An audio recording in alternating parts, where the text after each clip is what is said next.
Salut tout le monde et bienvenue dans cette nouvelle vidéo. Aujourd'hui, je commence avec vous une série de vidéos qui concernent la dérivation, la dérivabilité. Cours d'abord, qui concerne la première année de classe préparatoire ou premier cycle universitaire, et qui peut servir également aux élèves de terminale. N'hésitez pas les amis, comme d'habitude, si vous appréciez ma méthodologie, ma façon d'expliquer, ma pédagogie et les exercices que j'aborde dans ma chaîne, à vous abonner, à activer la cloche pour être prévenu des prochaines sorties de vidéos et également à me suivre sur les réseaux sociaux, sur Instagram et sur Facebook. Vous trouverez les liens en description de cette vidéo. N'hésitez pas également à m'écrire à mounir.cours, en particulier @gmail.com, si vous êtes intéressé par un cours individuel ou collectif ou par un stage d'approfondissement en mathématiques ou en physique-chimie.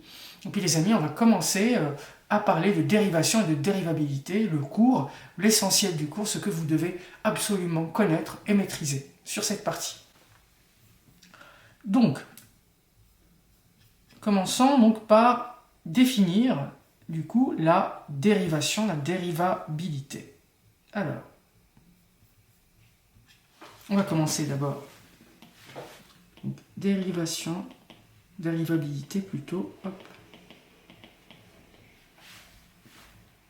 Et on va commencer donc par une première partie qu'on va appeler définition et périmètre de cette propriété tout simplement, les premières propriétés. Donc, hop, définition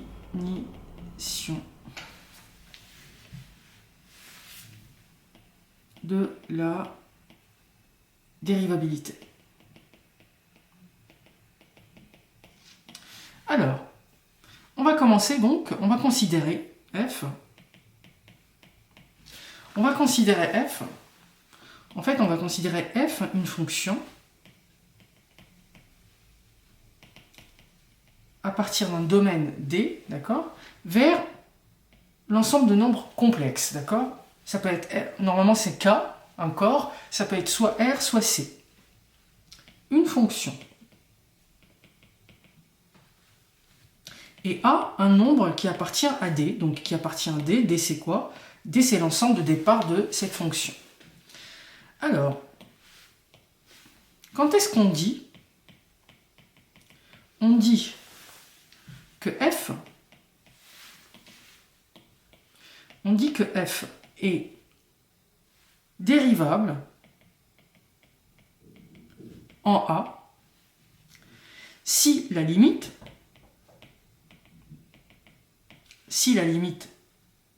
lorsque x tend vers A de cette fraction qu'on va appeler taux d'accroissement, f de x moins f de A sur x moins A, existe. Donc la première chose, c'est qu'il faut que cette limite existe, d'accord? Et deuxième chose, c'est qu'il faut que cette limite soit finie. Et est finie, d'accord? Il ne faut pas que ce soit plus l'infini, moins l'infini. Il ne faut pas que ce soit, par exemple, quelque chose de divergent, d'accord? Donc il faut que cette limite existe et qu'elle soit finie. Alors, cette limite,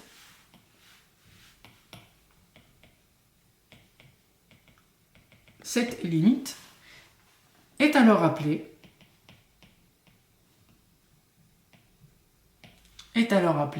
le nombre dérivé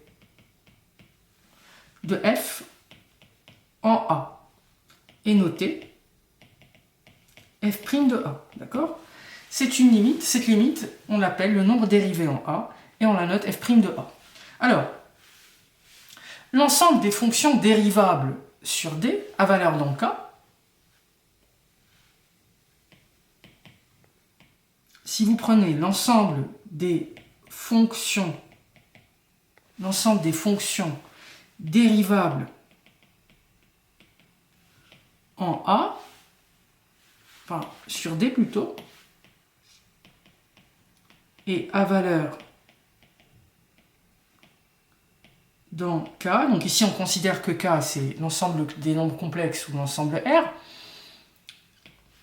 ce qui signifie, quand on dit dérivable sur ce domaine, ça veut dire implicitement que ce que je signifie par dérivable sur un domaine, ce sont les fonctions qui sont dérivables en tout point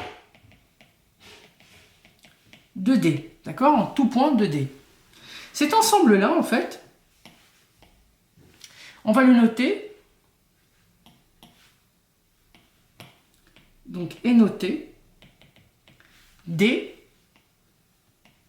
de D dans K, d'accord? L'ensemble des fonctions dérivables de l'intervalle D, enfin de l'ensemble D, de la partie D vers K. Ok. Alors, si vous prenez donc une fonction pour tout f, tout élément f, donc un élément de cet ensemble de D vers K, toute fonction f qui appartient à l'ensemble des fonctions dérivables de D vers K, d'accord, la fonction qui fait correspondre à chaque x sa dérivée, d'accord, la transformation qui consiste à transformer x en f' de x, cette fonction-là est appelée fonction dérivée de f, d'accord, ou la dérivée de f tout simplement, d'accord. Donc globalement ici, qu'est-ce qu'on vient de voir? On vient de voir ce que c'est qu'un nombre dérivé. C'est une définition purement algébrique, mais ne vous inquiétez pas, je vais vous illustrer cette définition d'un point de vue graphique et je vais surtout vous expliquer pour quelles raisons on a recours à cette limite de ce taux d'accroissement qu'on appelle le taux d'accroissement, c'est-à-dire f de x moins f de a sur x moins a. On a défini ce que c'était que le nombre dérivé en un nombre. C'est tout simplement la limite, lorsque x tend vers a, de la différence f de x moins f de a sur x moins a à côté de ce nombre, au voisinage de ce nombre. C'est pour ça qu'on fait varier, qu'on fait tendre x vers a. On a considéré donc, il faut que cette limite existe, il faut qu'elle soit finie. Il ne faut pas qu'on trouve plus infini ou moins l'infini. Si c'est le cas, on dit que la fonction est dérivable, et on dit du coup que son nombre dérivé, c'est justement la valeur de cette limite qu'on aura trouvée. Voilà. L'ensemble des fonctions dérivables sur D, une fonction dérivable sur D, c'est une fonction qui est dérivable sur tout point appartenant à D. Quel que soit le nombre que vous choisissez sur l'intervalle D, l'ensemble de départ, si la fonction est dérivable, c'est-à-dire que si elle admet, si le taux d'accroissement f de x moins f de a sur x moins a, lorsque x tend vers a, est fini pour ce point A en l'occurrence, vous pouvez dire que la fonction est dérivable sur tout D, puisqu'elle est dérivable en tout point de D. Donc cet ensemble, c'est l'ensemble qu'on note D, avec D comme ça, D de D vers K, d'accord? Dérivable de D vers K. Si on prend une fonction qui est dérivable en tout point de D dans K, eh ben, si on considère la transformation qui est associée à x, f' de x, son nombre dérivé, on va créer une fonction qu'on va appeler la fonction dérivée de f. La fonction dérivée de f. Alors, si f est dérivable en a, alors, dernier point, et après je vous explique ça graphiquement, si petit f est dérivable en a, si petit f est dérivable en a, la droite d'équation,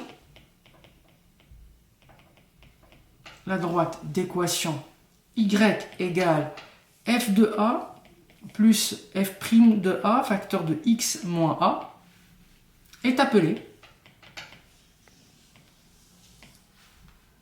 la tangente de f en a. D'accord? Donc, cette droite-là, en fait, qui a pour équation y égale f de a plus f' de a, facteur de x moins a, c'est ce qu'on appelle la tangente de petit f en a. Alors, imaginez si la limite lorsque x tend vers petit a de f de x moins f de a sur x moins a, si ce taux d'accroissement nous donne plus ou moins infini, c'est-à-dire que la fonction n'est pas dérivable en a. Comment est cette tangente? Eh bien, la droite, du coup,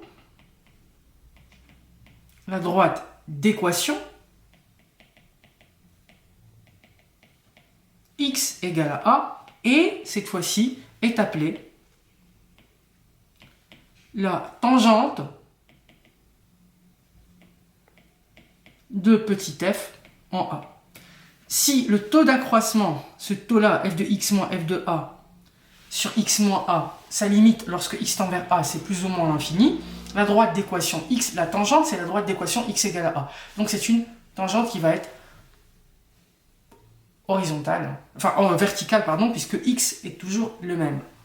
Ok, donc maintenant, explication plutôt graphique. Alors, première chose, on va considérer, pour que vous puissiez voir cette définition, un repère et une fonction qui va être définie sur ce repère-là. Prenons par exemple, ça notre repère, OIJ, d'accord? Et traçons la courbe d'une fonction sur cet intervalle. Peu importe, d'accord? Prenez ce que vous voulez. Donc, si vous prenez un point qui appartient à cette courbe, prenons ce point par exemple, ça c'est mon point, mon fameux point, dont l'abscisse est égale à petit a. Essayez de représenter son abscisse, donc l'abscisse du point, on va l'appeler petit a. Voilà, hop. En fait, l'histoire de la dérivation, c'est venu d'une remarque assez simple en réalité. C'est quoi cette remarque? Si vous zoomez autour du point A, en fait, toute la courbe de la fonction elle peut être assimilée à des petits segments, en fait, d'accord? Pour n'importe quelle portion, en fait, on peut prendre un petit segment, donc une partie d'une droite. Et on peut, si on zoome suffisamment, si on fait un petit zoom sur la courbe, on peut confondre presque la portion de la courbe avec un petit segment d'une droite. D'accord? Donc, ce petit segment, en fait, il fait partie d'une droite plus globalement. D'accord? Si vous venez ici, on peut, par exemple, autour de ce point qui a comme abscisse A, on peut confondre la droite avec un tout petit segment. Donc ce tout petit segment, il fait partie d'une droite. Si je la prolonge, cette droite, imaginez, vous prolongez cette droite. Voilà, hop. Donc en gros, si vous voulez, autour du point qui a pour abscisse petit a, autour de ce point, on peut considérer que cette tangente-là, cette droite tangente, et la courbe de la fonction c de f sont suffisamment proches pour pouvoir approcher la courbe par cette tangente. D'accord? Ok. Alors maintenant, les amis, si je veux en savoir plus sur cette tangente, je veux en savoir plus sur cette courbe-là. Pour avoir une idée précise de la courbe, il me faut, de la droite plutôt, il me faut son équation. Comment donner l'équation d'une droite? Il me suffit, comment trouver une équation d'une droite? Il me suffit d'avoir deux points qui appartiennent à cette droite. Alors, prenons un point qui appartient à ce segment d'approximation. Donc, là, c'est le point en rose, c'est le point d'abscisse A. Prenons en bleu, là, à côté, un autre point. Et cet autre point va avoir comme abscisse petit x. Mais petit x sera très très proche de A. D'accord? Donc, si vous voulez le coefficient directeur de cette tangente, si vous voulez obtenir le coefficient directeur de cette tangente, donc cette tangente-là, vous voulez le coefficient directeur, ben, c'est simple. Vous prenez f de x, ici, alors, voilà. Vous prenez f de x, donc ça c'est mon point x, son image est ici, f de x, et vous prenez ensuite f de a, donc l'image de f de a c'est ça, donc vous faites, pour avoir le coefficient directeur, donc coef directeur, c'est quoi? C'est f de x moins f de a sur x moins a, n'est-ce pas? Souvenez-vous, pour avoir le coefficient directeur, c'est yb moins ya sur xb moins xa, si vous avez deux points a et b. Ici, c'est f de x moins f de a sur x moins a.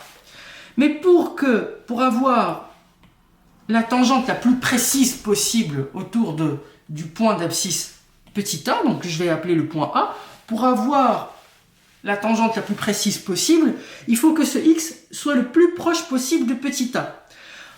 Pour pouvoir expliquer cette notion de proximité de x vers a, je vais le faire tendre vers a. Donc le coefficient directeur, pour signifier que je suis infiniment proche de petit a, plutôt que d'écrire ce taux de variation qui ne veut rien dire, je vais dire que je vais prendre le taux de variation f de x moins f de a sur x moins a pour un point x qui va être infiniment proche de petit a. D'accord?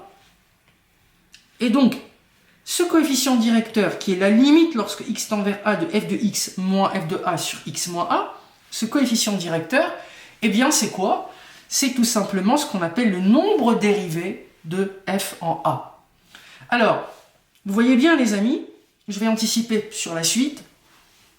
Si cette tangente, en fait, cette droite, elle va nous donner la direction de la fonction. Est-ce qu'elle est croissante ou est-ce qu'elle est décroissante? Parce qu'à très court terme, je peux prévoir le mouvement suivant de la fonction.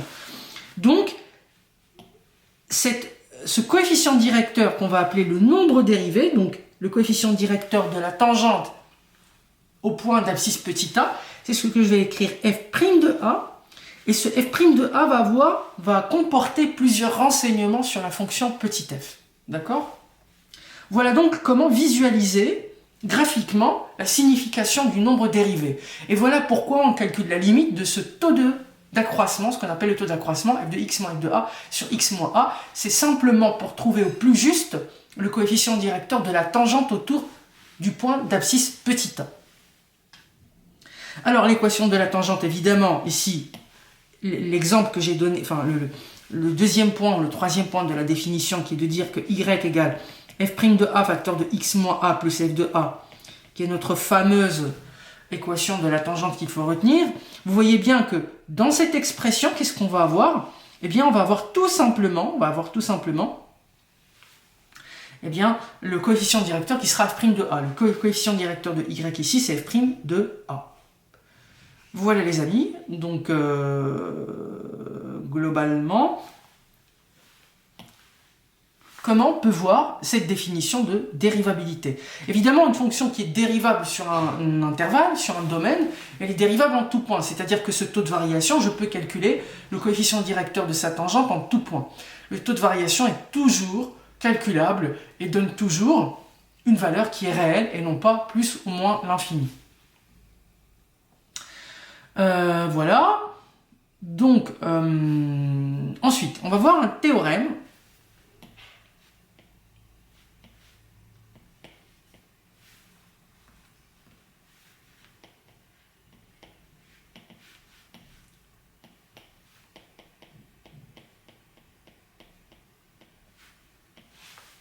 Alors, théorème. Le théorème qu'on va voir est le suivant. Donc, c'est ce qu'on appelle, c'est un théorème qui est fondamental, qui, je vais le résumer ici, dérivabilité implique continuité. Donc, on considère une fonction f d'un domaine D dans l'ensemble des nombres complexes C. Ça peut être dans R aussi. Ne vous inquiétez pas. Une fonction et a un élément qui appartient à D. Alors, si f est dérivable, si la fonction f est dérivable en a, alors petit f est continu en a. Si petit f est dérivable en a, alors elle est continue en a. Ça, c'est un théorème hyper important. La dérivabilité, plus puissante que la continuité, donc implique la continuité. Par contre, faites très attention les amis, la réciproque est complètement fausse. La réciproque est fausse. Par exemple, prenez la valeur absolue. la fonction valeur absolue est en 0 par exemple, elle est continue en 0, mais elle n'est pas dérivable en 0 la valeur absolue. Donc, attention les amis. Alors, très simple, comment faire pour démontrer ça? Une fonction qui est dérivable en un point et continue. Démonstration. Alors, hop.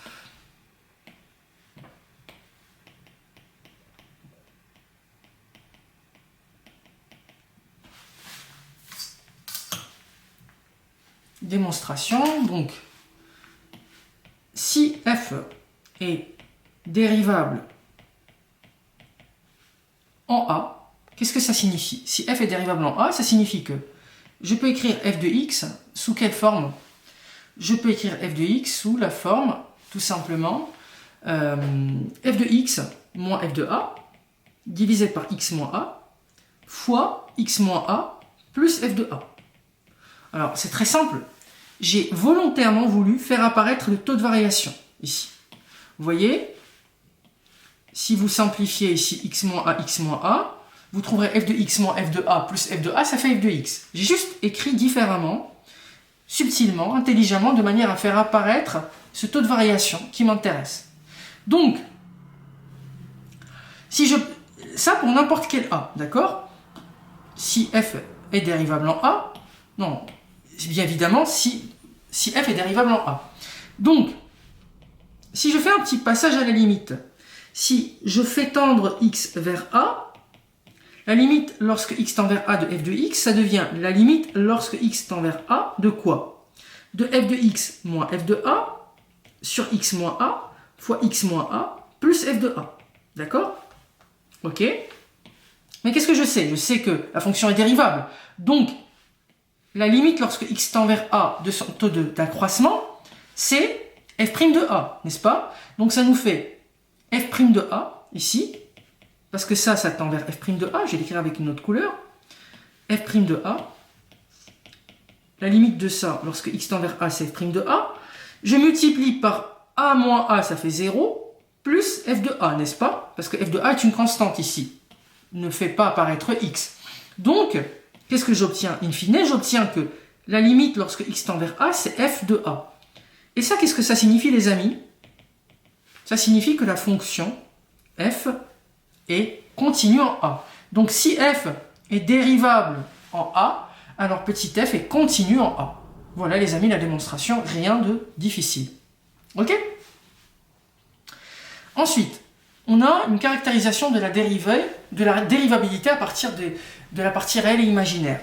Tout à l'heure, vous avez, peut-être certains d'entre vous ont été un petit peu perturbés parce que j'ai écrit la fonction elle est d'un domaine vers C. Il ne faut pas que vous le soyez parce que c'est très simple. Je vais vous expliquer tout de suite. Théorème. Il y a des fonctions qui vont avoir une image dans C. Les fonctions ne sont pas toutes réelles, il y a des fonctions complexes. Et toutes les notions qu'on va voir en analyse en première année de classe préparatoire et en deuxième année également, peuvent également être appliquées à des fonctions qui vont avoir des valeurs dans C. Donc, on va considérer f une fonction d'un domaine vers l'ensemble des nombres complexes, une fonction et A, un élément qui appartient à D au domaine de départ, au l'ensemble de départ. Alors, si la fonction f a des images dans l'ensemble des nombres complexes, on dit que f est dérivable en A, on a un nombre A, si et seulement si, donc si et seulement si et seulement si, la partie réelle de f et la partie imaginaire de f, toutes les deux sont dérivables, d'accord, sont dérivables en A, d'accord. F ne peut être dérivable en A que si et seulement si la partie réelle de f et la partie imaginaire de f, les deux sont dérivables en A, d'accord. Et puis après, on va voir une définition intéressante aussi. C'est quelque chose que vous avez vu également en terminale, ça pour le coup, mais Mais on va le rappeler, c'est ce qu'on appelle définition. C'est ce qu'on appelle la dérivabilité à gauche et à droite. Alors, dérivabilité à gauche et à droite. Alors, on va considérer, avant toute chose, comme d'habitude, f qui part d'un domaine D qui a des valeurs dans C, une fonction, et on va considérer A un élément qui appartient à ce domaine-là. Donc, là, ce qu'on va appeler la dérivabilité, j'aime varier les couleurs, dérivabilité à gauche. Alors, qu'est-ce qu'on appelle dérivabilité à gauche? On dit que f est dérivable. On dit que f est dérivable à gauche en A si la restriction de f sur le domaine D inter moins infini A est dérivable en A. Bon, ça a l'air difficile comme ça, mais je vous explique. Qu'est-ce que ça signifie en fait? Ça signifie tout simplement si la limite lorsque x tend vers a moins de f de x moins f de a sur x moins a du taux d'accroissement lorsque x s'approche de a en étant inférieur à a. D'accord? Dérivable à gauche, ça veut dire que x ici, il va être à gauche, il va s'approcher de a. D'accord? Donc, si la limite lorsque x tend vers a en étant inférieur à a existe et est finie. D'accord? On la note, cette limite est notée le nombre dérivé à gauche, donc est noté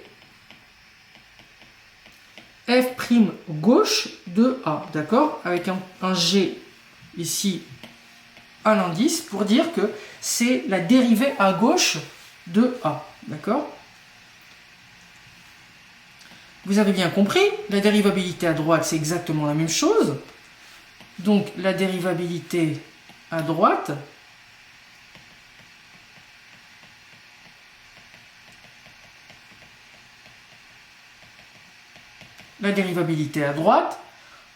on dit que f est dérivable. On dit que f est dérivable à droite en A si la restriction de f sur l'ensemble D inter A plus infini, ça veut dire si vous prenez l'ensemble de D, l'ensemble de départ de la fonction f et l'intersection avec A plus infini, ça veut dire à partir de A, à droite de A, la restriction de cette fonction sur cet ensemble est dérivable en A. D'accord? En gros, en d'autres termes, si la limite du taux de variation, limite lorsque x tend vers a plus cette fois-ci, de f de x moins f de a, sur x moins a, existe et est finie.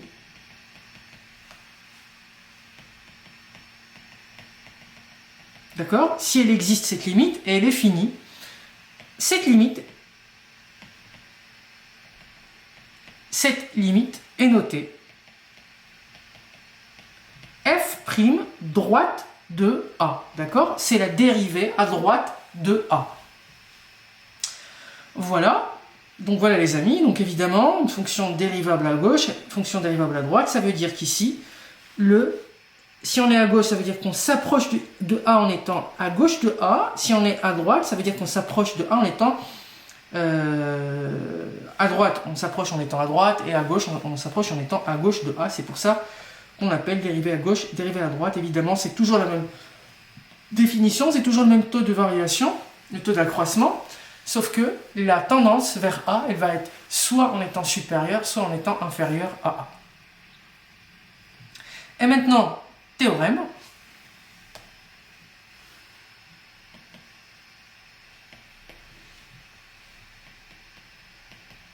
théorème.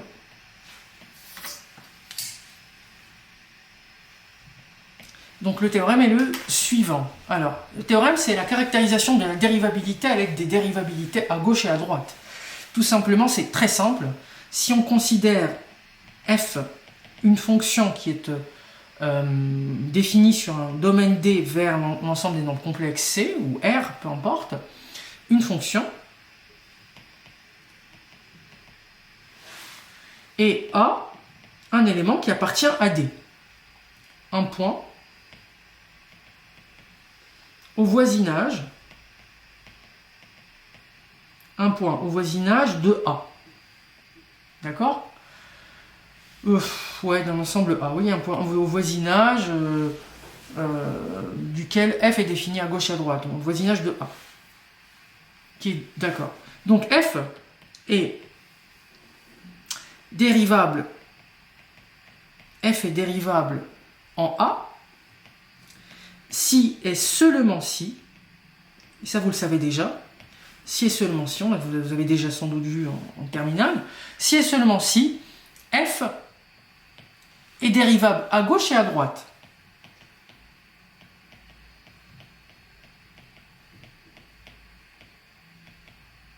Et à droite de A. Si et seulement si f est dérivable à gauche et à droite de A, avec... Alors, il ne suffit pas qu'elle soit dérivable à gauche et à droite, il faut que la dérivée à gauche soit égale à la dérivée à droite. La démonstration est très simple. Pour que le taux de variation, le taux d'accroissement existe, c'est-à-dire que la limite de ce taux d'accroissement soit finie et existe, il faut que la limite à gauche existe et la limite à droite existe et que la limite à gauche soit égale à la limite à droite. Donc avec f' droite de A égale f' gauche de A. C'est assez simple en fait. Même la démonstration est assez triviale. Pour que la fonction soit dérivable, évidemment, il faut qu'elle soit dérivable, enfin, il faut que la limite existe. Pour que la limite existe, il faut que la limite à gauche existe, la limite à droite existe, et que les deux limites, et à gauche et à droite, soient égales, tout simplement. Ok. Et puis après, on va voir quelque chose que vous savez déjà, que vous avez déjà pratiqué en terminale. C'est ce qu'on appelle les opérations sur les limites. Opérations sur la dérivabilité plutôt, parce que les limites, c'est pas le chapitre. Les limites, c'est un prérequis de ce chapitre. Hop, opérations sur la dérivabilité.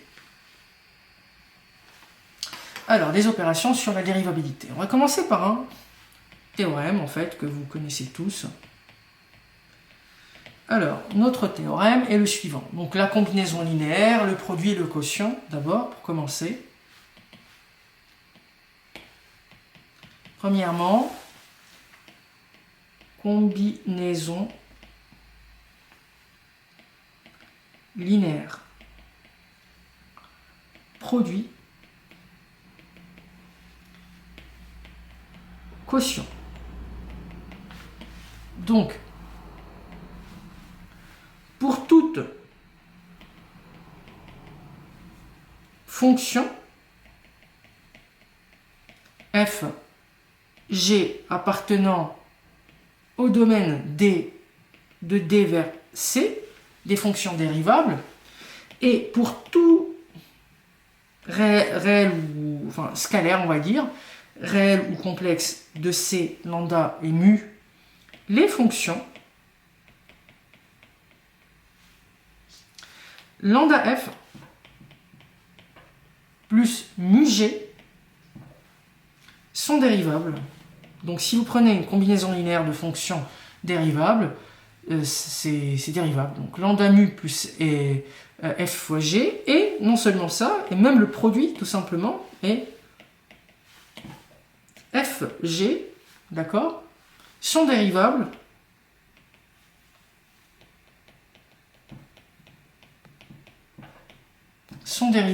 sur D. Ainsi que, évidemment, le quotient, f divisé par g, évidemment, si g ne s'annule pas. Parce que sinon, on ne peut pas diviser par un zéro. bon, et le reste, vous le connaissez déjà, hein, les dérivés. Les dérivés des fonctions. Donc, si vous prenez lambda f plus mu fois g prime, ça nous fait lambda f prime plus mu g prime. Si vous prenez f fois g prime, la dérivée du produit c'est f prime g plus f g prime. Si vous prenez f divisé par g prime, ça nous fait f prime g moins f g prime divisé par g au carré. Voilà, donc ça c'est quelque chose, ce sont des propriétés qu'il faut absolument retenir. Très bien, donc ça c'est la première chose. Ensuite, deuxième chose, c'est la composition. Ça c'est très intéressant, la composée de deux fonctions, et quelquefois ça peut faire défaut aux élèves. Donc, on va considérer des fonctions. Pour toute fonction f appartenant au domaine de fonctions dérivables, à l'ensemble des fonctions dérivables de D dans une partie E de C, et G, une fonction dérivable à partir de E dans C. D'accord? Alors, quand est-ce que g rond f est dérivable? Bah évidemment, elle est dérivable, puisque la composée des deux fonctions dérivables est dérivable. G rond f est dérivable sur D, d'accord? Dérivable sur D, D c'est l'ensemble de départ de la fonction f. Et la dérivée de g rond f est g rond f prime, je vais l'écrire avec une autre couleur, hop. G rond f prime, c'est g prime rond f fois f prime. Ça c'est très intéressant, on va voir des applications de cette formule, et nous permet effectivement de dériver un peu n'importe quoi. Du moment qu'on a des composés, on va avoir beaucoup de composés dans les exemples. D'ailleurs, c'est quelque chose, c'est une propriété que vous n'êtes pas censé ignorer, puisque elle est vachement présente en terminale et c'est quelque chose de très courant. Il ne faut juste pas se tromper dans l'application de cette propriété. Et puis, il y a une troisième chose qui est très intéressante ici, que je ne pense pas vue en terminale, c'est la dérivée de la réciproque. La dérivée de la réciproque. Alors, on va considérer I un intervalle. Soit I un intervalle pour toute fonction. Pour toute fonction petit f qui appartient à l'ensemble des fonctions dérivables de l'intervalle I dans R, bijective. Alors vous vous souvenez, une fonction bijective, une application bijective, c'est une fonction qui fait à correspondre à chaque antécédent une seule image, et pour chaque image, il n'existe qu'un seul antécédent par la fonction. Donc une fonction bijective de I dans R ou sur J. Plutôt que d'avoir dans R, on va prendre sur J tout simplement, sur une partie de R qui est J. Voilà, donc bijective de I sur J, et J on va prendre f de I, en fait J c'est l'image de f de I. Si f' ne s'annule pas sur I, alors ça c'est très important, si f' ne s'annule pas sur I, si f' ne s'annule pas sur I, alors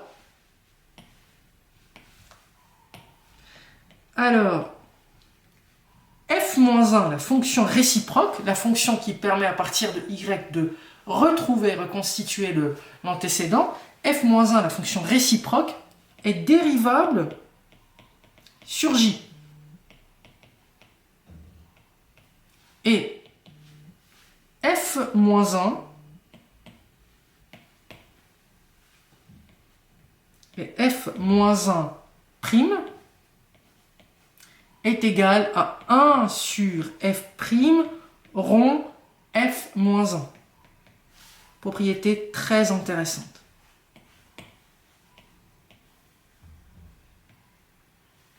Donc, la dérivée de la réciproque, j'ai inséré des pages, il ne me reste pas beaucoup, alors un peu tac. La dérivée de la fonction réciproque, f-1', c'est 1 sur f' appliqué, composé à f-1. Alors, les amis, la démonstration de ces trois propriétés. Bon, la propriété de composition, etc., c'est simple. La composition de lambda f plus mu g, donc vous faites tout simplement le taux d'accroissement de la combinaison linéaire. Vous trouverez, vous pouvez le séparer, donc ensuite par passage à la limite vous trouverez. Pour le produit, alors aussi simple, hein, vous faites le produit, le taux d'accroissement du produit f fois g de x moins f fois g de a sur x moins a, et vous essayez effectivement de séparer. Donc vous rajoutez, vous enlevez moins fa fois g de x plus fa fois g de x. Vous séparez, vous retrouverez deux taux d'accroissement différents, et donc vous retrouverez f' de a, f' de g, f' fois g plus f fois g'. Et puis, par contre, et c'est la même chose pour le quotient, etc. Donc ce sont des choses vraiment très classiques. Moi, j'aimerais bien, par contre, qu'on démontre la troisième. C'est très intéressant. La troisième propriété ici, démonstration.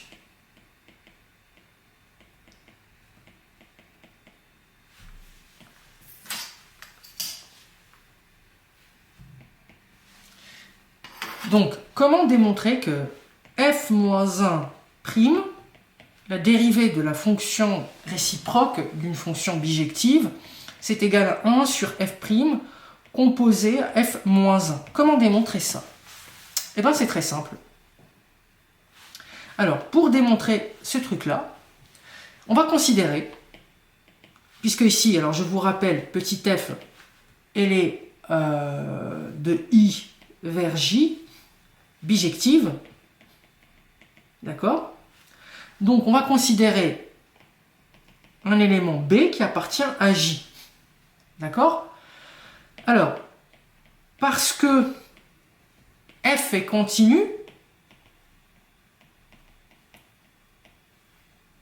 en f-1 de B, n'est-ce pas? F est continu, donc, puisque f, ici, est dérivable sur I, elle est continue en f-1 de B. f-1 de B étant un élément qui appartient à I, c'est l'antécédent de B. F est continu en cet antécédent f-1 de B. Ok, donc f-1 est donc continu en B, n'est-ce pas? f-1 est continu en B, puisque f est continu en f-1 de B, alors f-1 est continu en B forcément. La limite lorsque y tend vers B, du coup, de f-1 de y est égal à f-1 de B, n'est-ce pas? Puisque la fonction est continue, la définition de la continuité de f-1 en B, c'est que lorsque y tend vers B, f-1 de y tend également vers f-1 de B. Je rappelle encore, la continuité de f-1 en B est une conséquence du fait que f soit continu en f-1 de B. D'accord? F est continu en f-1 de B, donc f-1 est continu en B. D'accord? Très bien. Alors, ensuite, f, la fonction f est dérivable sur I, n'est-ce pas? F, la condition de la propriété, c'est que f est dérivable sur I, n'est-ce pas? F est dérivable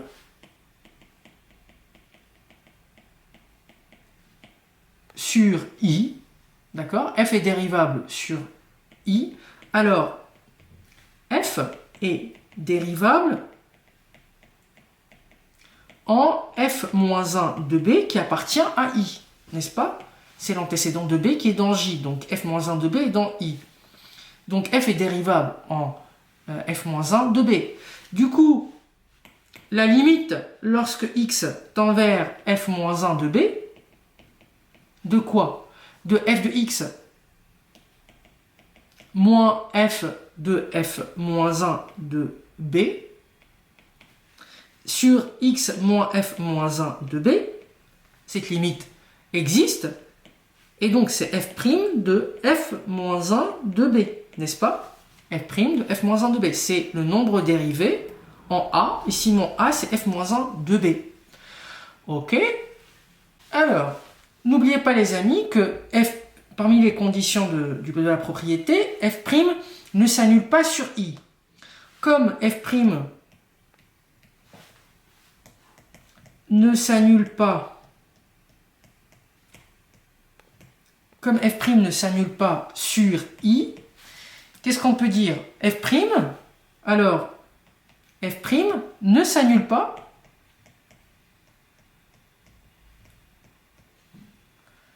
en f-1 de b, en la réciproque de b.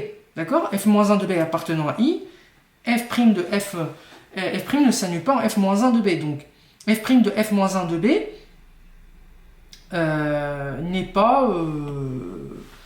n'est pas égal à 0. Donc, la limite, lorsque y tend vers f-1 de b, de x moins f-1 de b sur... alors, ici, c'est x qui tend vers f-1 de b. La limite, lorsque x tend vers f-1 de b, de x moins f-1 de b sur f de x moins f de f-1 de b, si j'inverse les choses, ça nous donne 1 sur f' de f-1 de b, n'est-ce pas? Clair ou pas les amis? Si j'inverse ça, hein, c'est juste que j'ai calculé l'inverse de cette limite. Si la limite lorsque x tend vers f-1 de b, de f de x moins f de f-1 de b sur x moins f-1 de b, si j'inverse ça et j'écris plutôt x moins f-1 de b moins f de f-1 de b, ça nous fait 1 sur f' de f-1 de b. Donc, on va utiliser ça, ce qu'on vient de trouver ici, et on va utiliser également ce qu'on a trouvé tout à l'heure, à savoir ça. Alors, on va utiliser ces deux résultats. Celui-ci, lorsque x tend vers f-1 de b du taux de variation f de x moins f de moins 1 de, x, de b sur x moins f-1 de b, et la deuxième limite, le deuxième taux de variation, celui-ci, 1 sur f' de f-1 de b. Si on les compose, qu'est-ce qu'on trouve? D'où la limite lorsque y tend vers b, de f-1 de y moins f-1 de b divisé par y moins b, ça c'est égal à la limite lorsque y tend vers b de f-1 de y moins f-1 de b sur le y, je peux l'écrire sous la forme f de f-1 de y, et b, je peux l'écrire f de f-1 de b. Donc ça c'est égal à quoi les amis?